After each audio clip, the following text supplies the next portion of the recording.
I'd like to start just by setting the scene, but before I do, I'd like to acknowledge the traditional owners on whose land we're meeting today.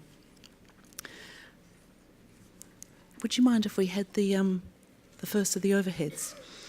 So for more than a decade, the Australian economy has been shielded from global economic downturn due to unprecedented levels of demand for Australian commodities, and I'm sure that's no news to any of us here. But as a result of that, we've had positive employment growth nationally. We're now coming out of that sustained period of boom conditions, and as a nation we are encountering the challenging reality of transitional pressures. So in some parts of the country, especially in Western Australia and Queensland, we've had employment decline driven by efficiencies and technological innovation, patterns of consolidation at an industry level, but also government and other services, a shift away from traditional sectors of high employment, most particularly mining and manufacturing, and smaller towns are generally being absorbed into regional centres in terms of services, and the persistent pattern of urbanisation. So these are not unique circumstances to Australia, but perhaps we've been a little slower to encounter the challenges of transitional economies thanks to the prolonged resources boom. So the following slides set the scene for the economy as we'll talk about in this morning's session. So I've taken these two economies from the CommSec State of the Nation, January 2015 and 2017. And really they're two entirely different economies. CommSec uses 8 key indicators and analyses how each of the states and territories is performing in each quarter. In 24 months, a lot changed. While New South Wales continues to dominate the economic growth, in January 2015 already the resources dominant states, Queensland and Victoria, and also the Northern Territory, were beginning to slide down the economic league ladder. WA, the former powerhouse of the economy, has now slipped to 8th spot, and the Northern Territory is not far behind. Importantly, South Australia has not moved at all, despite attracting considerable political and treasury attention to its status in the national economy. These sorts of aggregated, the next slide please. These sorts of aggregated graphs do not tell the more nuanced story. The Australian regional economies have been in transition for some time. The long-term productivity in the agricultural sector, rationalisation and centralisation of services and infrastructure investment, and population shifts on a significant scale.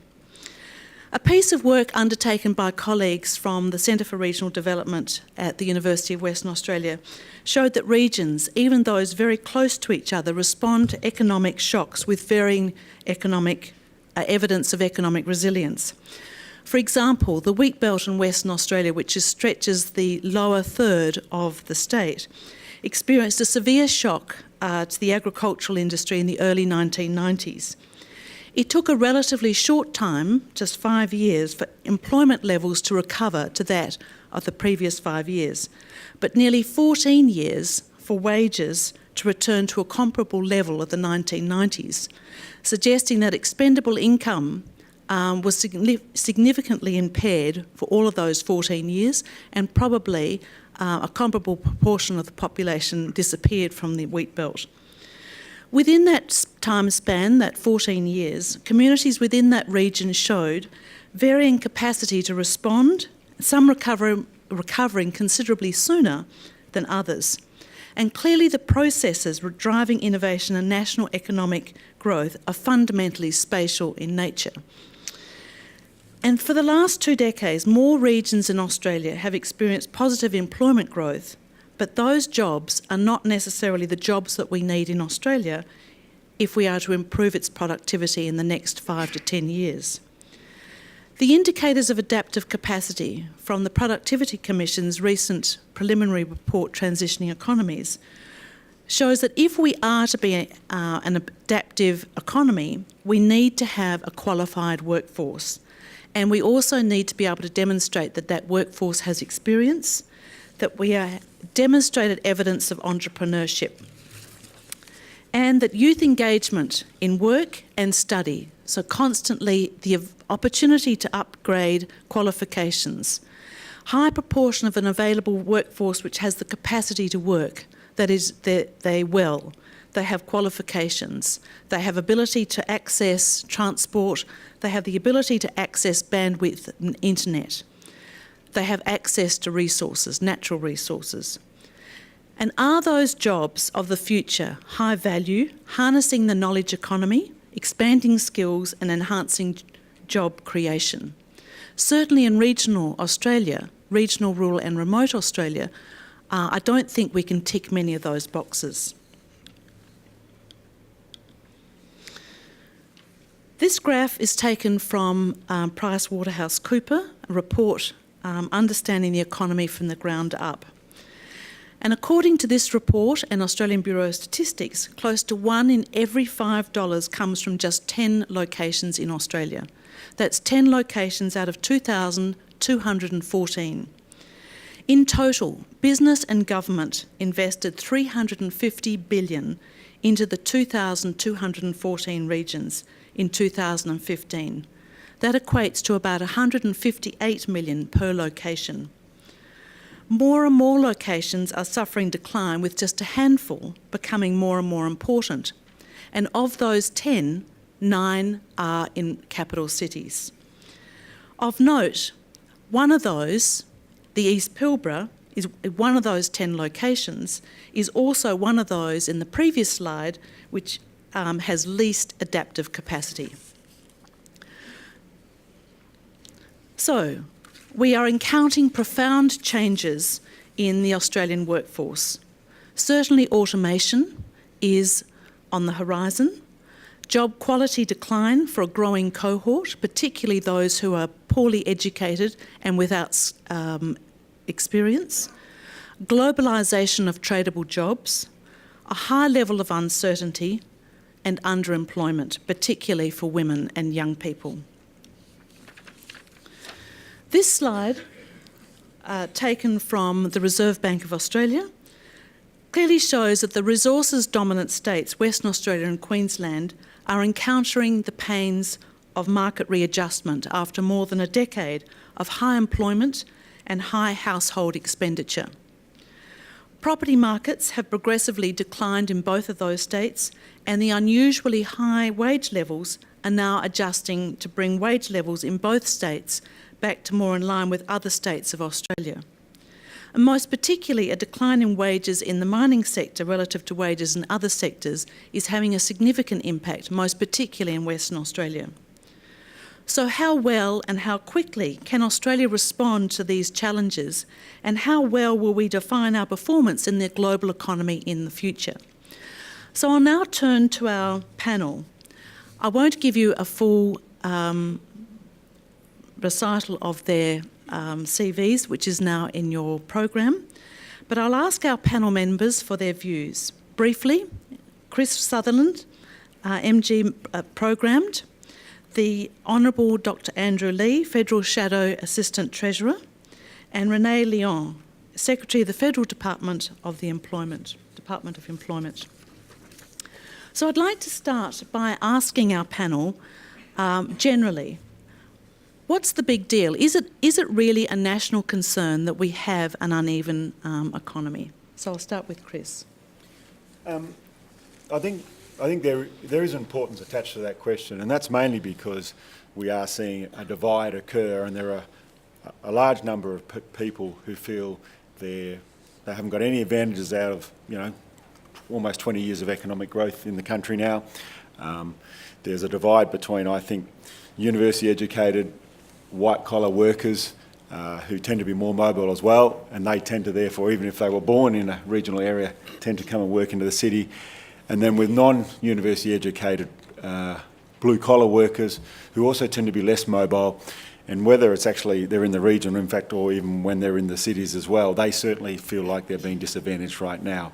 They are concerned that the traditional jobs that they saw their father and their grandfather do are disappearing, and they do obviously worry a lot about whether, not so much their future, but the future of their children and their grandchildren as well. So I think that feeds into confidence, it feeds into politics, it feeds into lots of different equations at the moment. I think that's why it's important, although you have to say, right, that Australia's benefited greatly by the development of our capital cities and if you like, the GDP and the productivity that can be improved by aggregating people together and combining knowledge and talents together to produce an output for a country.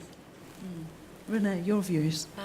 So, of course, it does matter for the people who are affected by economic transition, but I think it's worthwhile keeping some perspective on the nature of the transition. A few years ago, we were all angsting about the fact that the mining boom was so strong that the eastern states were being left behind, and we had the two-speed economy to manage, and that's in the very recent past, and now that that is transitioning the other way, we are angsting about it as if that's the first time we've ever seen it, and of course it's not.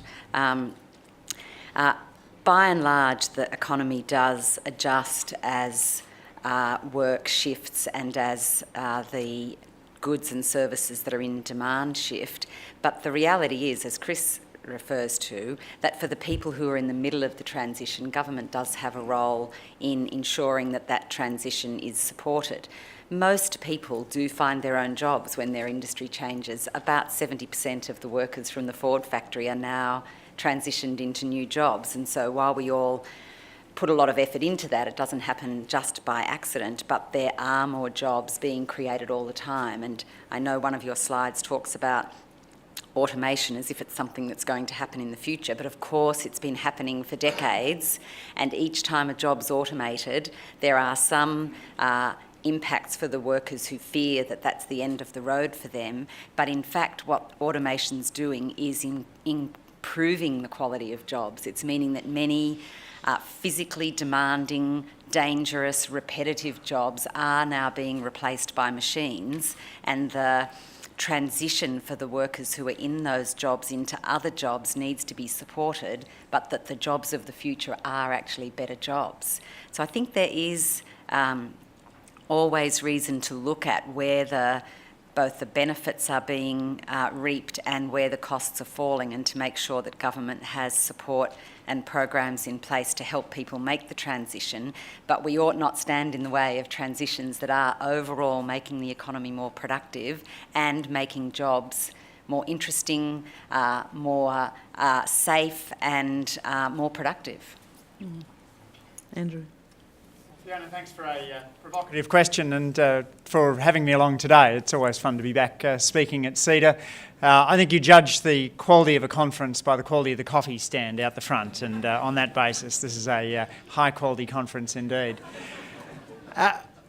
One of the ways of telling the story of the Australian economy over the last decade is that it's the story of two housing booms. China's housing boom, which has created a massive demand for Australian iron ore and coking coal exports, and Australia's housing boom, which has seen massive appreciation in the value of the principal asset that comprises Australians' households' wealth. The former boom has certainly added to the divergence in growth rates in Australia, both on the upside and the downside, and will continue to add to GDP, though probably not that much to employment, given that mining and gas extraction are essentially jobless industries.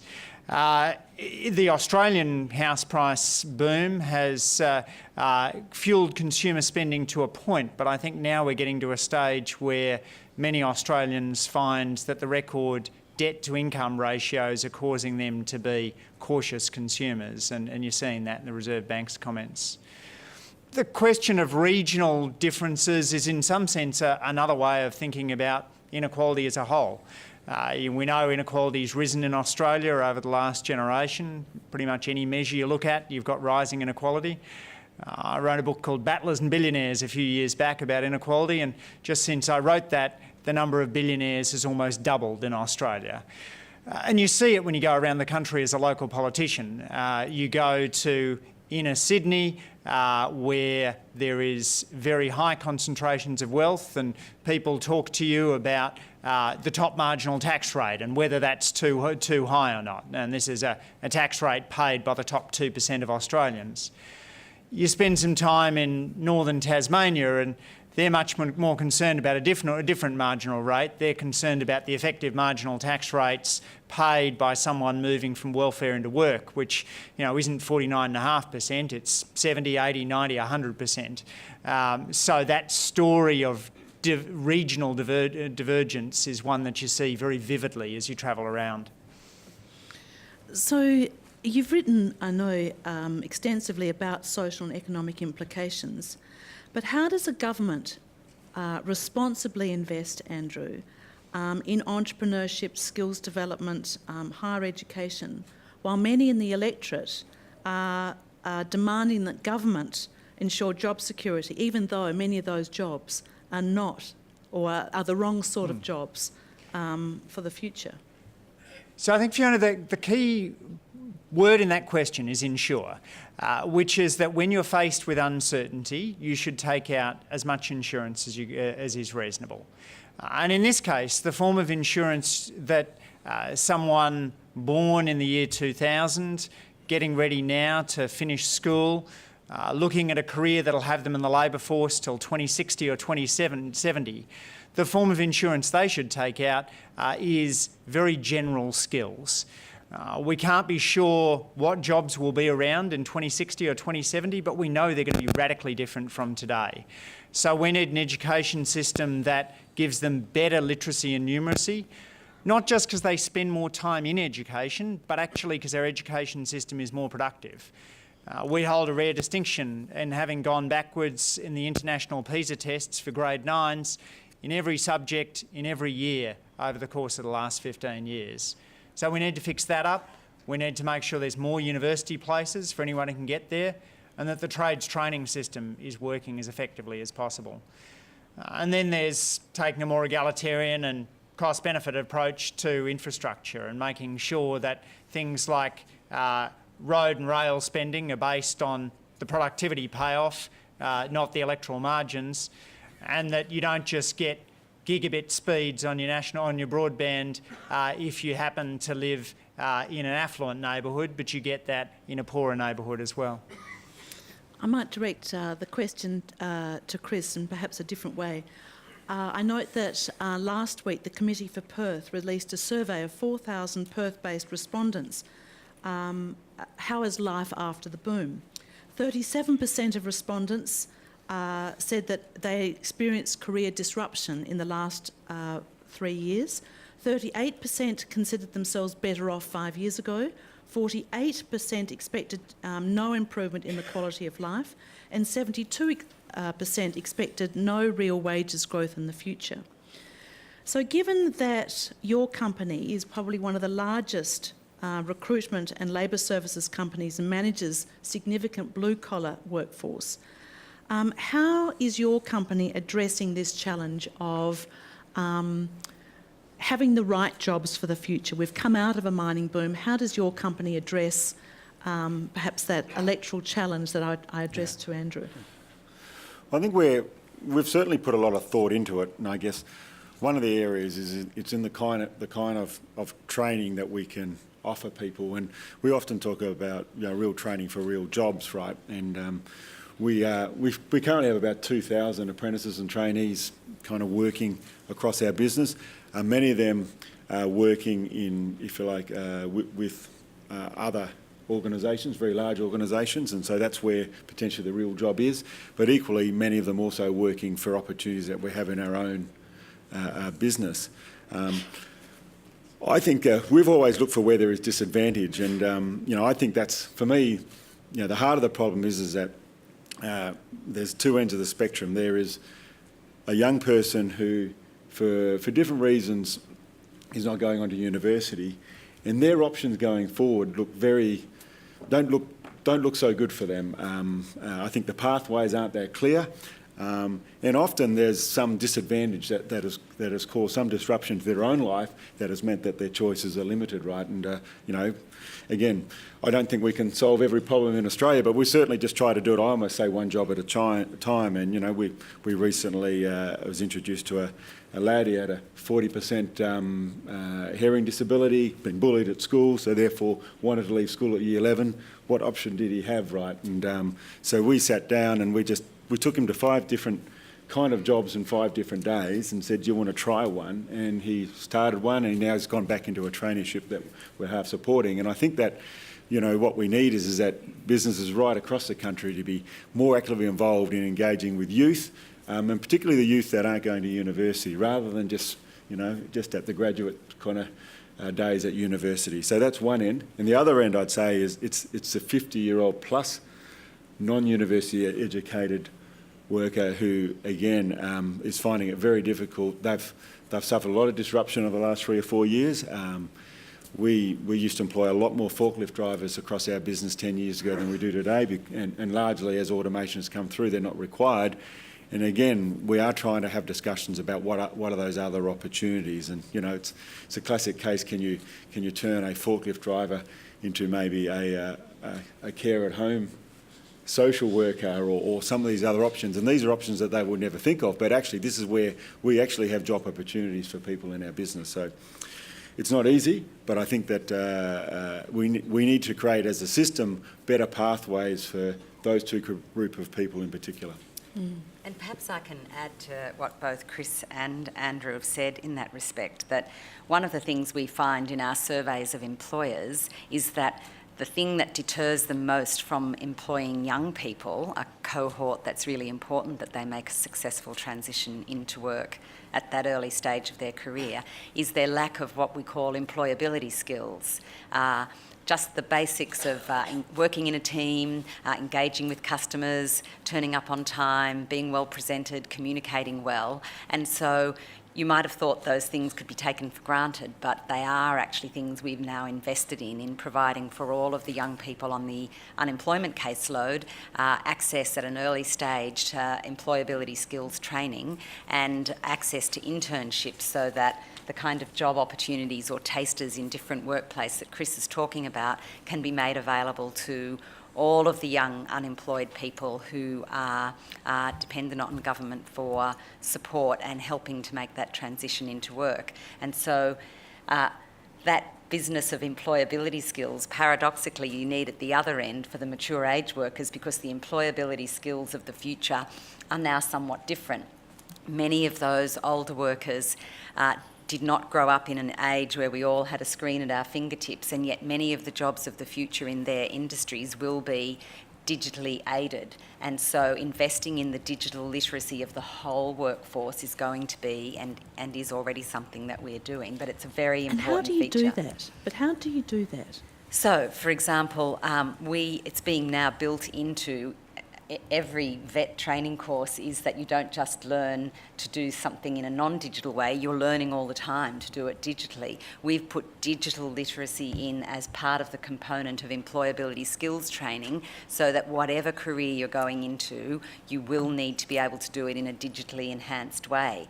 I think it's worth remembering that for every job that you lose to automation, we have historically created many more jobs than we've lost, but they're different jobs and they'll need different skills. So we did a report with the CSIRO about the workforce of the future, and in that there's a number of examples of how many jobs have disappeared to automation but have been replaced by more that are at a different and more customer engaged level. So, for example, ATMs have pretty well wiped out bank tellers, and all of us love the convenience of being able to withdraw money at any time, and I'm sure shops and restaurants love the fact that we can withdraw money at any time, and therefore we're all more capable of spending money and stimulating the economy. The number of teller jobs that were lost to automation is much less than the number of new jobs that were created in providing financial advice to people in the banking sector. So what we need to do is not worry that automation is going to kill jobs in a net sense. We have to support people to make transitions to new jobs and to ensure, by investing in skills and investing in education, that the workforce continues to become, as it has been over recent decades, more and more highly skilled, because the jobs of the future are all at higher skill levels, or are at least at non-routine. So there'll still be low skill level, so-called low skill level jobs, but they'll be non-routine. They'll be involving customer interaction that's not repeatable by a machine. They'll be involving client care that's not easily automatable. And those jobs will exist at every skill level, but they will require those employability skills of being able to engage with people, being able to decide and create and innovate in a particular circumstance that's not routine and repeatable. And I think that makes for more interesting jobs of the future. Fiona, if I can just pick up on one of the comments that Renée made there. One of the things about this transition is it's really hard to forecast. So a less capable predecessor of Renée's back in 1995 put in place a study called Workforce 2005, which projected forward and looked just at a very broad level at where the jobs of 2005 would come from. And what's terrific about this is you can then compare the projection with reality. And if you imagine all those dots on a scatter plot with the horizontal axis being the predictions and the vertical being the actual, it's like you just threw a bunch of dots onto the page. There's almost no relationship between them because, of course, what happens midway through, well, there's all, China and mining boom and all the rest. And similarly, people are putting a bit of stock in this Oxford University report about which jobs will be lost where, but the methodology behind that gives you no great advantage in being able to predict precisely where the jobs will go, let alone where the jobs will come. So that brings you back to the point that you need to make sure people are job ready and able to make a switch into new industries. But it's madness to say, we can pull out our crystal ball, forecast the jobs of the future, and then give narrow, specific training now for what they'll be. But it was made clear this morning that education is absolutely critical. And so in your book, Battlers and Billionaires, you consistently make the point that poor education and outcomes and intergenerational disadvantage are key indicators of social and economic malaise. So why then have successive governments been unable to crack those nuts? And what are the strategies to implement and address the relatively poor scorecard, especially in regional, rural and remote Australia? So, if we look at schools, which in terms of pure quantity do more education than any other institution in Australia, we had a strategy in the 1950s to get fabulous teachers into Australian classrooms. Our national strategy for that was that we had rampant gender pay discrimination in a range of other professions. So this conference of 1950 would probably have no women, maybe a couple. Our public services were of lower quality because of rampant gender pay discrimination there. The quality of medical services, businesses, you go through the list. And then as those gender pay differences diminished in other sectors, talented women flowed out of teaching and into those other industries. That's a good thing for the economy as a whole, but we didn't respond, policymakers didn't respond in education as they needed to do.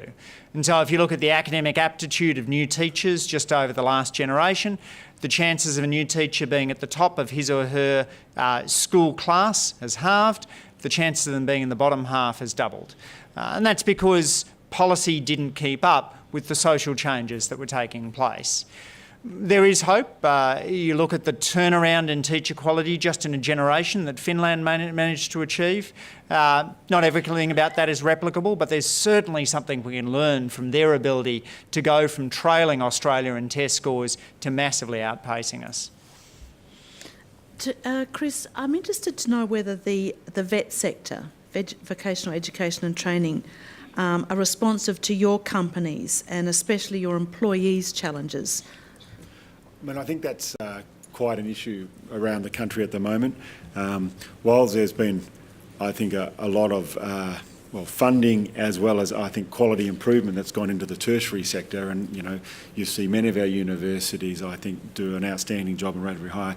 What you've seen is that if you went into one of the old training schools or a TAFE in some of the different states at the moment, you might be walking into a facility that looked like it came out of 1955, 56. And they're not going to... they're just not an attractive place for people to go and learn new skills. And I know there has been some change around some of the states about that, but still at the moment, if you're a parent, and I've got 4 children, you're sitting down with your child, right, and you were discussing what choices they were going to make, right, the choice to go and take on an apprenticeship or do some traineeship within the vet sector just looks like second choice, right? It's almost, I think, been maybe a not a deliberate thing, but an outcome of the focus on university education has made young people believe it is second rate, and that's why you've seen a very significant decline of young people taking those choices. They would rather actually go on unemployment benefit than take that choice, and I think that's a real problem. So, how does it get addressed? There's lots of different ways to think about it, but I would like us to maybe think about the idea that, in a sense, a university is university to teach all things. There is a lifelong learning exercise involved, right? But that can include things that are actually also not necessarily associated with a tertiary degree.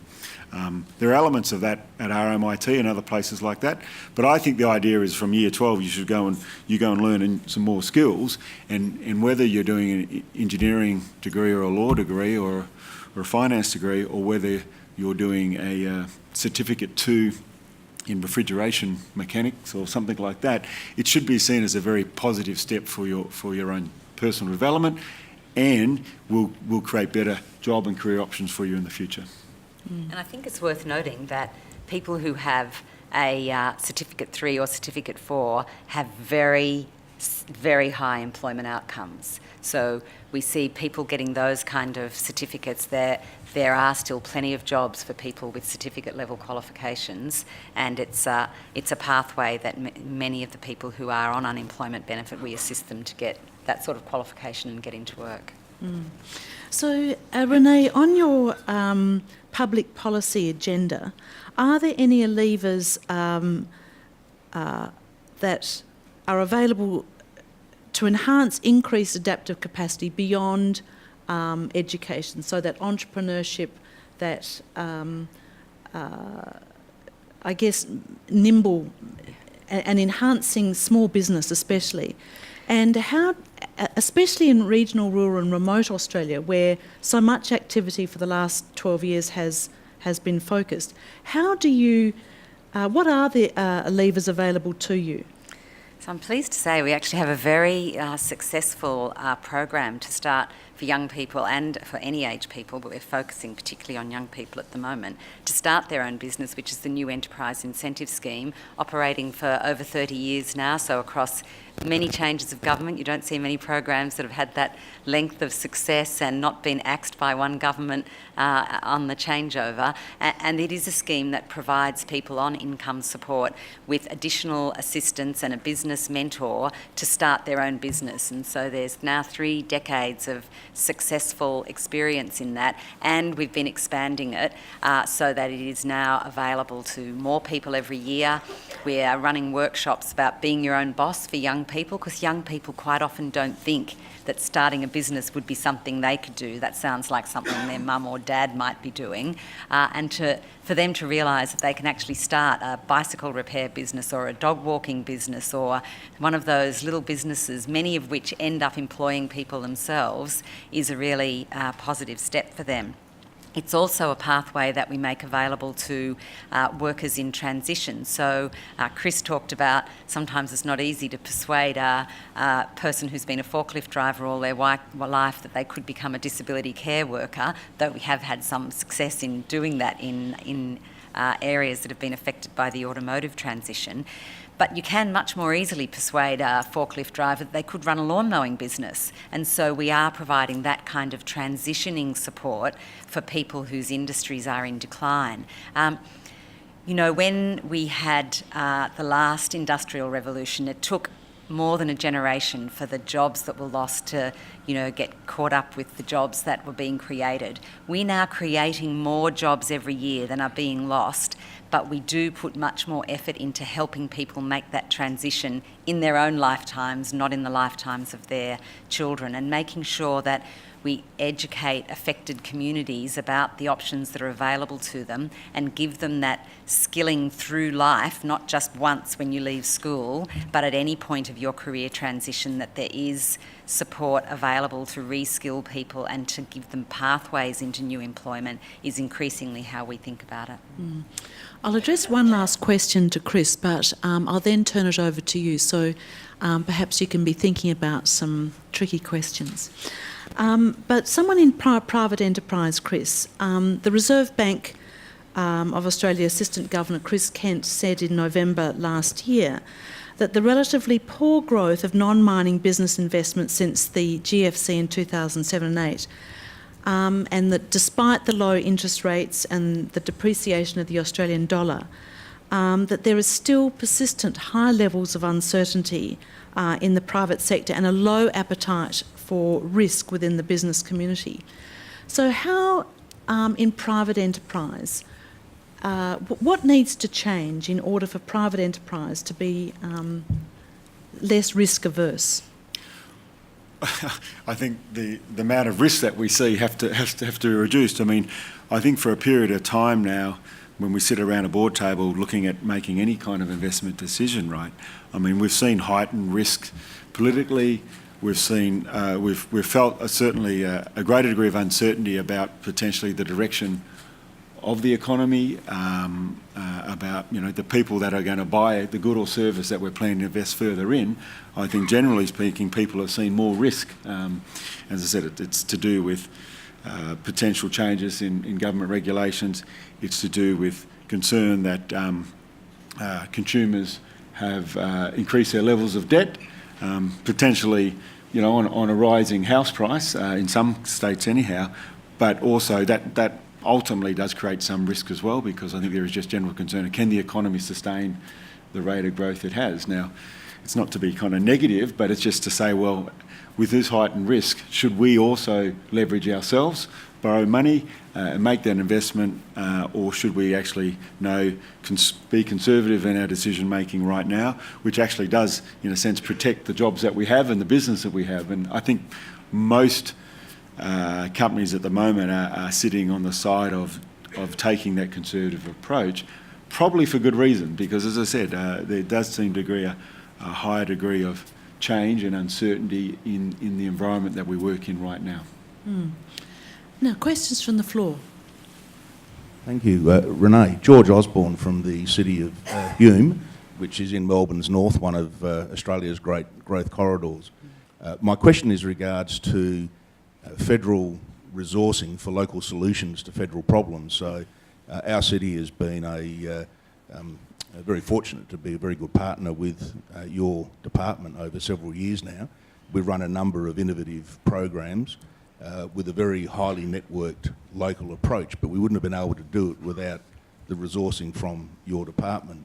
So my question is, do you see there's an opportunity to expand this sort of local place-based approach with federal resourcing to achieve great outcomes on a federal level, but with a place-based approach? Look, I'm glad you asked that. It is an approach that we really strongly favour. OECD research tells us that those kind of solutions that are locally developed and that build on the competitive advantage that particular regions have are the ones that are most likely to be successful. Of course, there'll always be a need for national programs that provide a safety net for everyone, but we are currently engaged in quite a number of those collaborations. So some of it's within existing funding and some of it we've put new funding in. So for example, in New South Wales, we're partnering with the New South Wales government because while they're doing a lot of infrastructure for the purposes of the state, we're making sure that we bring a pipeline of unemployed people in partnership with the New South Wales government and the TAFE in New South Wales to give those people skills to help build the infrastructure so that it both contributes to the growth that the state's funding anyway, but then we've put money in to build the skills to build a skills centre that will train unemployed people and help them get into work. In the most recent budget, we got funding for 10 Pathway to Work pilots, which are, for anyone in a local area who's interested, which are now looking for collaborators of regions where there's potential to do some growth, and there's federal funding to invest in collaboration with industry and in collaboration with local government bodies, so that we can find worthwhile projects that are not just sugar hits, but that are going to build productive capacity of that region and get people into meaningful work for the future. So it's very much in our focus to do that place-based work in partnership with local players. Thank you very much. Mitch Hook, Chairman of Partners in Performance and a Company Director. I'd like to address my question to you, Andrew.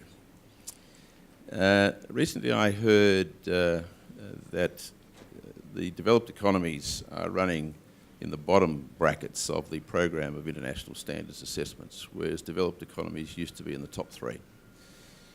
When you put the developed economies together, they're 12% of the world's, this is the US and the EU, they're about 12% of the world's population, somewhere in the order of 50% of the world's GDP, but they comprise over 90% of the world's welfare. Given that governments have a responsibility to get the balance between the safety net and the investment in opportunities of education, do you think the developed world has actually got it right? We're now in the US. Now in the US, the current generation is less educated than the previous generation, which tends to compromise the Brundtland Declaration of intergenerational equity. So, Mitch, while you're asking the question, I just pulled up the rankings. 2015 PISA maths, just this is to give facts which back up your point.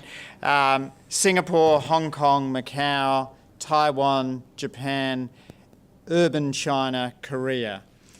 And then we start going to other developed Western countries, Switzerland, Estonia, Canada, Netherlands, Denmark, Finland. I won't keep on going all the way till we get to Australia because it'll take too long.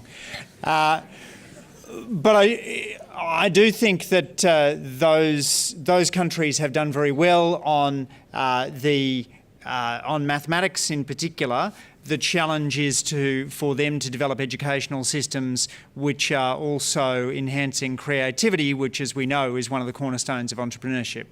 And our challenge is in some sense the reverse. Our schools, I think, do pretty well in fostering creative thinkers, but perhaps less well in ensuring that kids graduate with an understanding of what an ellipsis is and how to calculate an imaginary number. So there's lessons to be learned from those countries, and you're absolutely right that it ties into the question of social mobility. One of the scariest books I've read over the last couple of years is by my former thesis advisor, Robert Putnam. It's called Our Kids, and he talks about the growing disconnect in American communities between the top and the bottom. The fact that when he grew up in a place called Port Clinton in Ohio, the CEO dad used to still coach the soccer team and help the kid of a guy working at the local factory find his first job. Now they live in different parts of the town, they move in different social milieus. Their economic gap is so much larger, and also their test score gap is widening. So it's not just an efficiency question, it's an equity question as well, and it's why I think getting education right is so central to the questions that we're tackling today. James Baker from Boeing. Great segue to a question I wanted to ask, Renée, particularly to you. We're a little obsessed with the STEM pipeline, as you can imagine. What's being done to coordinate the reach down from the employment sector into the education sector? Because we're finding that if we're waiting till we get to the tertiary education or the employment markets, it's way too late. So we need to be going from the very start of schooling. And the lady mentioned this morning what our competitor nations are doing at ages of 2 and upwards. So what are we doing to reach down into those areas to bring on that STEM pipeline?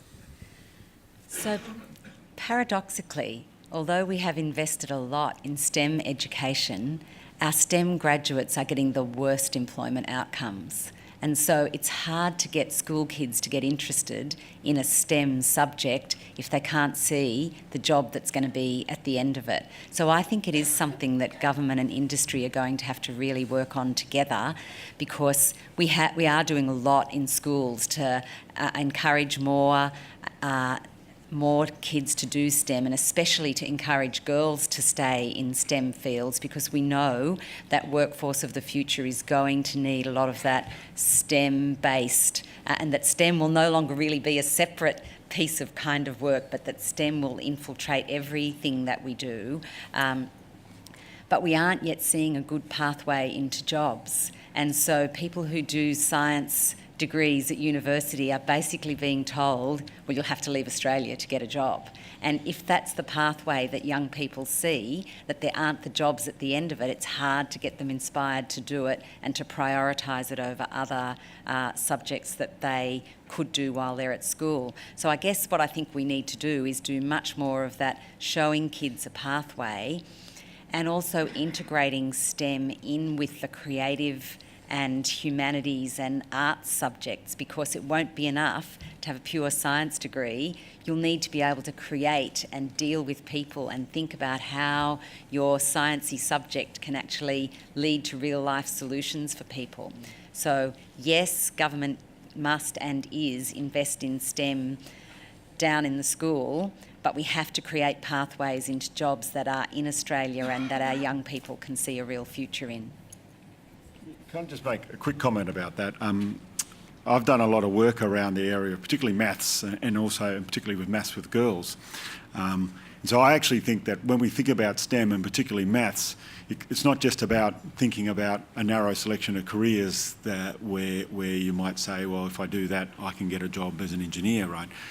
When we hire a kid as a 16-year-old to become a painter apprentice, right, the person that actually has reasonable math skills, right, is the person that ends up being able to estimate work, be able to budget work, plan work, problem solve, all those sorts of things. And within 5 years, they are earning 20, 30, 40, 50% more income in our firm than the painter who's just finished their apprenticeship and now has maybe done 2 or 3 years. And so I think, for me, it's a core skill to have a successful life. Everybody's got a superannuation account when they're 16 years old. And it's also one of the reasons, the primary reasons I think there remains a very large gender divide, if you like, both in leadership roles as well as in a gender pay gap in Australia. There was a study done by the Peterson Institute in Washington, looked at 22,000 firms, 93 countries, right, and they found the single biggest correlating factor between, if you like, gender gaps in pay and in leadership positions in firms in countries was the gap between boys and girls' PISA mathematics scores when they leave school. The closer the gap, the less the gap in the gender divide in countries, right? And there is quite a large gap, even though girls and boys are equal at doing maths. In fact, girls are better at maths when they sit and do their Year 5 NAPLAN kind of test, right? By the time you finish school, right, 25% of girls have done no maths after Year 10. 25% of all girls have done no maths after Year 10. And that includes not just the girls that stay into Year 12, that includes the whole cohort. Whereas there's about 15% for boys. And I think that creates a gap that you'll never close for the rest of their lives. So, can I just make a comment? As chair, I don't think this is necessarily appropriate, but I do think that it is incumbent on educators and employers to market back to school kids that there is a life associated with the generic skills of science degrees, maths, geography degrees. You know, the generic skills give you entree, but we forget to market that to school leavers, that there is something interesting to do at the end of it. So, someone else. Last question. Let it be a question from a woman, because I don't think we've had Yes. one yet. Aren't you good? Thank you. Sorry. Okay, I don't know if this is the token woman question, but I stood up and I'll have a go. Thank you to each of the panel. My name's Jo Dooley. I'm a director at SEEK. So this is very near and dear to my heart, this topic, particularly around youth unemployment. So our goal is to try and help people find employment and connect them with employers. And one of the things that you mentioned, Renée, is around more jobs being created that are being lost.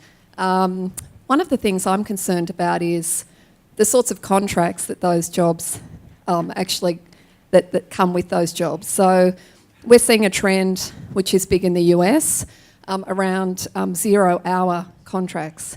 So particularly for young people in hospitality, retail, they get employed, they have a contract, and the obligation by the employer is 0 hours.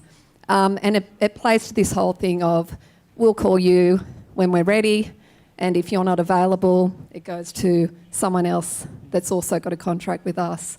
And I'm starting to see that more and more coming up, particularly in retail and hospitality.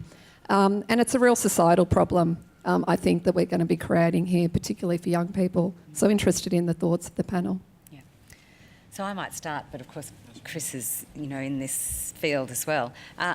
So the percentage of the workforce that is casual has been pretty stable for a long time. It's since the 90s, it's been about a quarter of the workforce, about 24% is casual. So we're not seeing an overall economy-wide shift towards more precarious work, although I know that in particular sectors you will be seeing that kind of instability around hours of contracts. Many of the people who are in casual and part-time work, it's not a permanent arrangement for them, it's a temporary arrangement while they study. We've got many more young people who are in education now than we had a generation ago. And so the majority of young people in that age bracket are in education, and those casual and part-time hours actually work for them. However, upsetting it is on an individual level that you can't necessarily be certain of the hours that you're going to work. They mostly are not permanent life arrangements. They are while they're studying, and young people tend to be juggling a number of jobs to work around their studies and the rest of their lives. Although it sounds harsh, it is also giving them the skills that you need for the future around entrepreneurialism and around flexibility about your employment. Whether or not we're going to need to regulate that is a different question, I think. I think it's a bit early to say that system can't even itself out. After all, employers have an interest as well in having a workforce that's available, and that system of having 0-hour contracts where if Fred won't do it, Sue might, will only work while Sue will. And unless, employers also have an interest in having sufficient stability in their workforce that they actually have staff to open the doors. I think we like to see that the economy will manage itself to a good solution before we step in and regulate and start putting restrictions on the way in which those contracts are going to be dealt with. However, we do have a safety net of awards about what the minimum pay is, and for many of them what the minimum shift is, so that there's not just a completely unregulated labour market, and we still think that's important to provide a safety net of protection for people so that they aren't subject to unreasonable working conditions. That capacity to, let the market mostly manage itself subject to a safety net, we think is the most likely to generate the productivity and the flexibility that we need as the economy shifts. So, I know the advice that economists give to young people in starting their careers is that you should try lots of different jobs because you're learning both about the labour market and also about your own skills. Interestingly, it's also the advice that economists give to young people in the dating market. But in both markets, there are significant gains at some point to settling down. And in the case of jobs, that's particularly important given that having a long-term stable job is a necessity to take out a mortgage. The challenge comes when the new economy is not offering those sort of stable jobs and is instead offering sort of a mix of work between being an Uber driver, doing a bit of air tasker work, finding, renting out the subletting the spare bedroom through Airbnb and the like. There was a really interesting paper by the New America Foundation a couple of years back, which argued that in a new economy you need a new social contract, that the safety net we've designed isn't created for a world in which perhaps people will piece together various bits of work, and that government might need to rethink the notion that we either have employee relationships or contractor relationships, but there's really nothing in between in a contractual sense. Just quickly, I actually believe a zero-hour contract is illegal under the Fair Work Act, but I'm open to other legal advice about that. I think there's different ways to interpret, and certainly we're definitely against such a thing. I'm not aware of it arising across our business, but I definitely support, if it's not illegal, it should be made so. Thank you very much for your questions, and would you please join with me in thanking the panel for their contribution.